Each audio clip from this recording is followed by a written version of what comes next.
Hello students, आज की video में मैं कक्षा 10वीं वाले विद्यार्थियों को चर्चा नंबर वाले प्रश्नों को बताने वाला हूं। और चर्चा नंबर के प्रश्न हर एक सेट में आता है। ए सेट में भी आता है, बी सेट में भी आता है, सी सेट में भी आता है। वैसे ही 5 नंबर वाला भी और 6 नंबर वाला भी। सिर्फ 3 और 2 नंबर के प्रश्न हर सेट में अलग अलग आते हैं और यहाँ तक कि वस्तुनिष्ठ है। तो अभी मैं आप लोगों को चर्चा नंबर के जितने भी प्रश्न है वो सभी मैं बताने वाला हूँ। अच्छे से इन सभी के तैयारी कर लेना। अध्याय वाइज बताऊंगा, उन अध्यायों पे जाकर टिक कर लेना। तो सबसे पहले अध्याय में बताने वाला हूँ जीवों का विकास। जीवों के विकास वाले अध्याय से आपको चर्चा नंबर के प्रश्न में कौन कौन से तैयार करना है ये मैं बता देता हूँ। देखो, इसमें 3 नंबर भी है, 4 नंबर भी है। तो 3 और 4 दोनों आ रहे हैं, तो दोनों को देख लेते हैं ना 3-4 में। ठीक है, 3 और 4 नंबर में दोनों प्रश्नों को देख लेते हैं। तो देखो, 3 नंबर के हिसाब से 3 और 4 दोनों है, तो 3 और 4 दोनों को ले लेता हूँ इसमें। कृत्रिम और प्राकृतिक चयन में 3 अंतर लिखिए। देखो, एक प्रश्न ये हो गया। ये बहुत ही आसानी से आपके परीक्षा बोर्ड परीक्षा सार में मिल जाएगा। इसके बाद है डार्विन और वेलेस द्वारा प्रतिपादित जीवों के विकास के सिद्धांत से हमें क्या पता चलता है। ठीक है, दूसरा हो गया समजात अंग से आप क्या समझते हैं। और एक होता है संवृत्ति अंग किसे कहते हैं। ठीक है, ये भी हो गया। अवशेषी अंग किसे कहते हैं समझाइए। ये भी 3 नंबर का ही प्रश्न है। और ये जो अध्याय है 3 और 4 नंबर के प्रश्न आएगा, तो 3 नंबर के प्रश्न ज्यादातर यहीं से बनते हैं, इसी अध्याय से, इसलिए थोड़ा सा ज्यादा देखना पड़ेगा आप लोगों को। इसके बाद अगला है, देखो, डार्विन को विकासवाद की प्रेरणा देने वाली 2 घटनाओं को लिखिए। 2 नहीं रहेगा, ये 3 घटना रहेगा, है ना। इसके चांसेस कम भी है। चलो आगे देखो। एक ही जाति समूह में उपस्थित सभी जीवों के लक्षण समान होते हैं। इस समानता के कोई 3 कारण लिखिए। क्या मनुष्य की बढ़ती आबादी का बाघों की संख्या पर कोई असर पड़ा है, वर्णन कीजिए। इसे 2 अलग अलग नामों से जाना जाता है और ये सी सेट के भी प्रश्न पत्र में आ चुका है 2023 में। तो जो 2024 में जो आया हुआ प्रश्न है उसके चांसेस 0 रहता है। और इस साल तुम्हें देखने को मिलेगा ये प्रश्न, कुटुमसर गुफा की काली मछली की प्रजाति कैसे अपने ही वंश की मछली को से अलग हो गई और अपने आवास में अनुकूलित हो गई। ठीक है, ये प्रश्न बहुत आसान है। क्यों अलग हो गई और किस कारण है, ये बहुत ही असल और सरल है। और अंधी क्यों हुई, ये भी है ना। चलो आगे देखो। इसके बाद ये है, क्या डायनासोर का विलुप्तीकरण किसी सक्षम प्रजाति के विकास के कारण हुआ है। इस संदर्भ में आपकी क्या राय है। प्रजातिकरण किसे कहते हैं, 2 उदाहरण देकर समझाइए। और ये प्रश्न तो आ चुका है, इसको देखने की जरूरत नहीं है। ठीक है, तो 11 प्रश्न मैंने बता दिए है ना। अब 11 प्रश्न के बाद बाकी जो प्रश्न है वो चर्चा नंबर में देखना है। तो चर्चा नंबर के लिए कौन कौन से प्रश्न है, देखो, चर्चा नंबर को मैं हमेशा मोस्ट आईएमपी में टिक करता हूँ, क्योंकि जो मोस्ट आईएमपी है उसको ज्यादातर आपको फोकस करना है। ठीक है, अगर इंपॉर्टेंट कह रहा हो तो उसको आप छोड़ सकते हो, टाइम रहेगा तो पढ़ना है, छोड़ना नहीं है, लेकिन मोस्ट आईएमपी को ज्यादा पढ़ना है। तो ज्यादा प्रश्न नहीं है चर्चा में कम पढ़ना पड़ता है। जितना कम नंबर का प्रश्न होता है उसमें सबसे ज्यादा पढ़ना पड़ता है, क्योंकि ए बी सी 3 सेट है, तो ए सेट में, बी सेट में और सी सेट में, तीनों सेट में अलग अलग प्रश्न देखने को मिलेगा। जबकि 4 5 6 में एक ही टाइप के प्रश्न सभी में आएगा, है ना। अथवा अगर तुम्हारे में भी तो उसके में भी रहेगा। तो इसलिए 4 5 6 का ज्यादा प्रश्न पढ़ना नहीं पड़ता, हमेशा 1 2 3 नंबर में ही ज्यादा प्रश्न पढ़ना पड़ता है। तो कम वाले में ज्यादा नंबर भी मिल रहा है, कम पढ़ने वाले में ज्यादा नंबर मिल रहा है, तो इसी को ज्यादातर फोकस करा करो। तो देखो, एक है ये, जीवों के विकास के सिद्धांत के 4 बिंदुओं का वर्णन कीजिए। एक प्रश्न ये हो गया। दूसरा प्रश्न है ये, अनुकूलन व जीवाश्म, ये तो आ चुका है, इसको पढ़ने की जरूरत नहीं, छोड़ो, ये आ चुका है, इसके चांसेस 0 हो चुका है ना। अगला देखते हैं, ये वाला। ठीक है, डायरेक्ट तीसरा में आ जाओ। डार्विन के प्राकृत वर्णवाद को समझाइए। ठीक है, इसे दूसरे नामों से भी जाना जाता है। ये इंपॉर्टेंट है, ये मोस्ट इंपॉर्टेंट है। जीवों के विकास में चयन और अनुकूलन की क्या भूमिका है, एक उदाहरण द्वारा समझाइए। एक प्रश्न ये है, समजात तथा संवृत्ति लक्षण क्या है, उदाहरण देकर समझाइए। जो प्रश्न क्रमांक जो कौन सा है, 3 और 5 है ना, जो मैंने बताया था वही प्रश्न क्रमांक है जो 5 नंबर में आया भी है।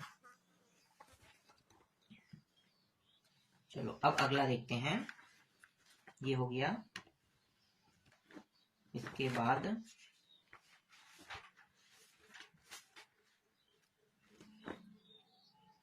ठीक है, जीवों का विकास और जनकों में संतानों तक। ठीक है, ये इसका अगला अध्याय है। ठीक है, देखो अध्याय 15 अनुवांशिकी जनकों से संतानों तक। 3 नंबर के प्रश्न यहाँ से भी आएगा, तो 3 नंबर के यहाँ से ज्यादा नहीं बनते हैं, इसलिए तुम्हें कम पढ़ना पड़ेगा, इसमें बहुत ज्यादा नहीं पढ़ना पड़ेगा। देखो एक है संकर तथा संकरण से आप क्या समझते हैं, एक प्रश्न ये हो गया। दूसरा है प्रभावी एवं अप्रभावी लक्षण से क्या समझते हैं, ये प्रश्न हो गया। जीन उनसे संबंधित प्रश्न एग्जाम में नहीं आता है, और जीन से अगर आ भी जाए तो ये बहुत सरल है। जीन क्या है ऐसी पढ़ के मैं बता देता हूँ। जीन अनुवांशिकी की इकाई है। यह अनुवांशिक गुणों का वाहक होता है, यह गुणसूत्र का भाग होता है जो रैखिक क्रम में व्यवस्थित रहते हैं, तो पढ़ने की जरूरत नहीं है ना। ये छोटा टॉपिक है, सरल है। अगला ये है अनुवांशिकी का अध्ययन हमें फसल उत्पादन को बढ़ाने के लिए कैसे मदद कर सकता है।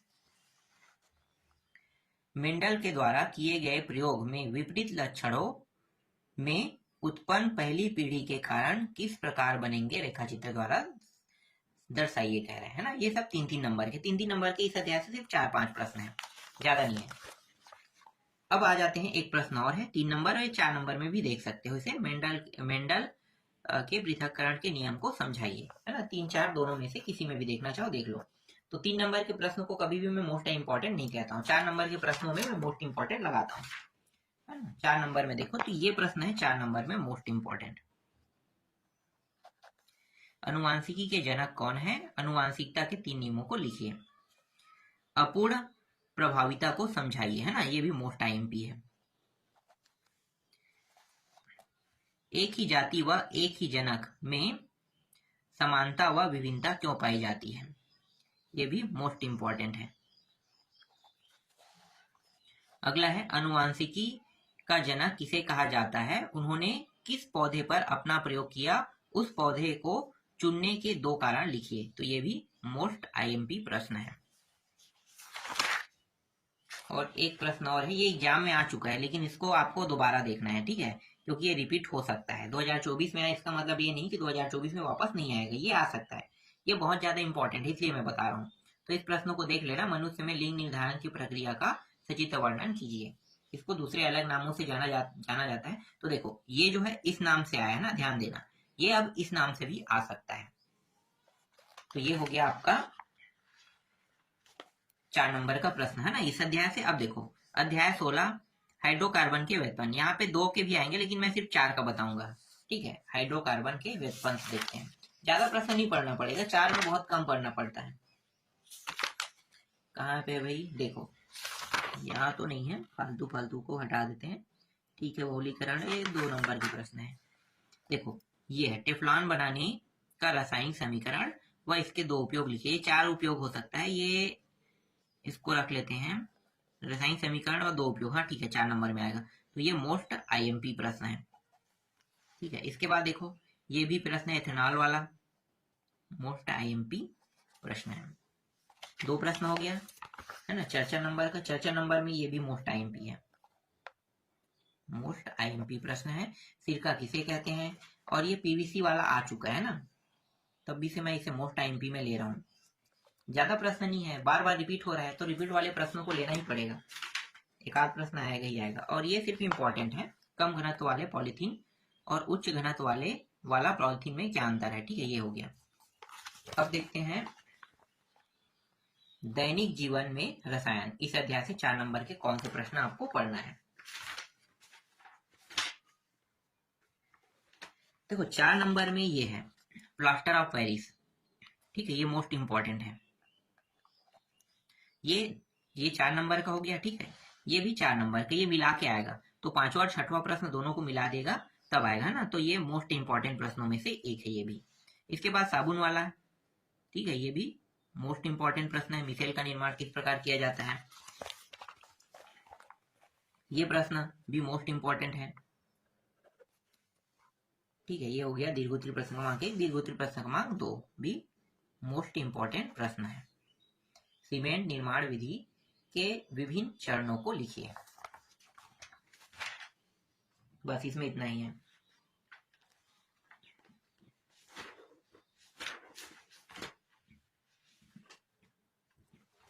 अब अध्याय 2 पे आते हैं। अम्ल, क्षार एवं लवण से। तो कौन कौन से प्रश्न इसमें पढ़ना है चर्चा नंबर में मैं बता देता हूँ। ठीक है, चर्चा नंबर के प्रश्न कौन से हैं, यहाँ से शुरू होगा। ठीक है, ये तो आ चुका है एग्जाम में, तो 2024 वाला सिर्फ इम्पोर्टेंट में दे रहा हूँ, ये आपके ऊपर डिपेंड करता है। 2024 वाले को तो मैं पढ़ने का सजेस्ट करूंगा भी नहीं, आता ही नहीं है वैसे ये प्रश्न, ये भी मोस्ट इम्पोर्टेंट है। ठीक है, ये पूछेगा तो क्या पूछेगा, या तो अम्लीय क्षारीय मूलक है या नहीं, इसको अलग अलग करिए कहेंगे, तो किस तरीके से करना है ये देख सकते हो। ठीक है, ये भी मोस्ट इम्पोर्टेंट है, मोस्ट इम्पोर्टेंट है, जिसमें पूछा क्या गया, किन पदार्थों के प्रति क्षारीय होता है, अम्लीय होता है, उदासीन होता है। तो बस दो दो बताना है तुम्हें। ठीक है, उदासीन वाला तो सिर्फ पानी होता है जिसका पीएच मान 7 होता है। इसके बाद है ये वाला, छोड़ दो ये नहीं आएगा एग्जाम में। ये वाला देखो, निम्नलिखित चलो ये वाला कौन सा है, हाँ ठीक है, इसको भी मोस्ट इम्पोर्टेंट में ले लेते हैं। ठीक है, ये भी देख लेना। और ये वाला मुझे इतना तो नहीं लग रहा है ये नहीं आएगा। ठीक है, ये वाला देख लो, ये वाला सिर्फ इम्पोर्टेंट में रखना। ठीक है, अंडे के छिलका वाला, तनु वाला इम्पोर्टेंट बस में रखना, मोस्ट में नहीं रख सकते इसे। ये वाला है मोस्ट इम्पोर्टेंट में। बस 4 5 5 6 प्रश्न है इस अध्याय से, ज्यादा नहीं है। ठीक है, ये हो गया अध्याय 2, और एक है अध्याय 4, इसी के साथ मिलता जुलता है ना। तो कई बार सिर्फ अध्याय 4 से बस आ जाता है, अध्याय 2 को छोड़ देता है। तो देखो, तत्वों का आवर्ती वर्गीकरण, इससे कौन कौन से प्रश्न आपको पढ़ना है। प्रश्न तो बहुत सारे हैं ना। देखो, ये प्रश्न 4 नंबर का, ये मोस्ट इंपॉर्टेंट में है। एक तत्व का परमाणु क्रमांक 11 है, ये बदल सकते हैं, परमाणु क्रमांक जैसे 11 दिया है, 13 15 इस तरीके से बदल सकते हैं ना, उसके बारे में पूछेगा। तो ये हो गया एक प्रश्न। और चलो, और ये क्या यहाँ पे, एक हो गया। दूसरा देखो ये वाला, ठीक है, ये वाला देखना है, ये भी मोस्ट इम्पॉर्टेंट है। निम्नलिखित जोड़ों में से उस तत्व को चुनिए जिसका आकार बड़ा है तथा उसका कारण भी लिखिए। ये भी मोस्ट इम्पॉर्टेंट है। 3 तत्वों की परमाणु संख्या क्रमशः 5 7 एवं 10 है, बताइए। ठीक है, ये हो गया मोस्ट इम्पॉर्टेंट। और है क्या इसमें तो और नहीं दिख रहा है, आवर्त सारणी में भाग वाला आएगा ये मुझे पता है, लेकिन इसको हटा देते हैं, कोई मतलब नहीं है। ठीक है, ये है, ये भी मोस्ट इम्पॉर्टेंट है। ठीक है, ये भी मोस्ट इम्पॉर्टेंट। इसके बाद ये भी मोस्ट इम्पॉर्टेंट है। ठीक है, चौथा, ये सिर्फ इम्पॉर्टेंट प्रश्न है, 5वां, और ये 6वां भी सिर्फ इम्पॉर्टेंट है। ठीक है, तो इतने ही प्रश्नों को चर्चा नंबर में पढ़ना इस अध्याय से, ये भी कंप्लीट हो गया। अब बचा क्या है, 2 4 है ना, ये भी हो गया, ये भी हो गया, और एक और बचा है, कहाँ है भाई, वो भी देख लेते हैं। देखो, ये अध्याय है ना, अध्याय 7, जैविक प्रक्रिया, पोषण, परिवहन, श्वसन, उत्सर्जन। हो सकता है मैं 6 नंबर वाले प्रश्न के साथ इसको पहले ही बता दिया हो सकता है ना, तो फिर भी इसे एक बार देख लेते हैं। 6 वाला तो मैं बताया हूँ, 4 वाला रुका हुआ होगा, तो देख लेते हैं ना। 4 वाला मैं 6 के साथ बताया हूँ मुझे लगता है। देखो, ये है 4 नंबर का। ठीक है, रियो की पत्ती के स्टेमेटा का चित्र बनाकर ना कोई 2 कार्य लिखिए, ये हो गया एक प्रश्न 4 नंबर में। 4 नंबर में ये है भोजन वाला। ठीक है, ये सब मोस्ट इंपॉर्टेंट है, याद रखना। ठीक है, ये सिर्फ मोस्ट इंपॉर्टेंट को मैं यहाँ पे दूंगा, ज्यादा नहीं दूंगा, मोस्ट इंपॉर्टेंट है। ये भी मोस्ट इंपॉर्टेंट है, ये वाला भी मोस्ट इंपॉर्टेंट है। ठीक है, और ये 6 का 6 मैं तो बता दिया हूँ। ठीक है, ये भी मोस्ट इंपॉर्टेंट है। इसके चांसेस कम होगा क्योंकि इसका जो चित्र है ना ये बहुत हार्ड रहता है, इसलिए ना हार्ड वाले प्रश्नों को नहीं देते हैं, सरल वाला देगा।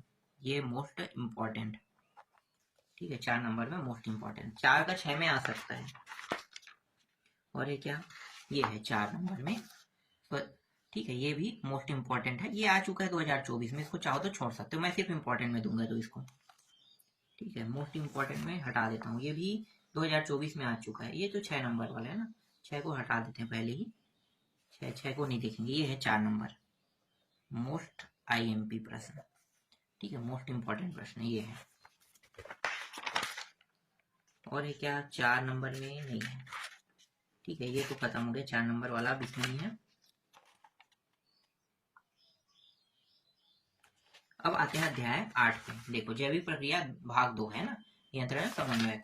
तो इसमें जो है 4 नंबर में ये वाला प्रश्न, हमारे शरीर वाला, ठीक है, ये हो गया 4 नंबर, ये भी मोस्ट इंपॉर्टेंट है। मैं इसमें सिर्फ मोस्ट इंपॉर्टेंट दूंगा, ठीक है, 4 नंबर में। और ये तो एग्जाम में आ चुका है, ठीक है, देख लो, सिर्फ इंपॉर्टेंट में रखो इसको। ये वाला प्रश्न मस्तिष्क वाला भी 4 नंबर में मोस्ट इंपॉर्टेंट है। अब ये 4 में नहीं होगा, 6 में होगा, 4 में आ गए, 4 6 दोनों का है ना, ठीक है, ये भी हो गया। अब अगला जो अध्याय है उस पे आ जाते हैं। पूरा एक अध्याय और बचा है, ये है जैविक प्रक्रियाएं प्रजनन, वृद्धि एवं परिवर्धन। 6 6 को तो मैं हटा रहा हूँ, चर वस्तु बताऊंगा 4 नंबर में।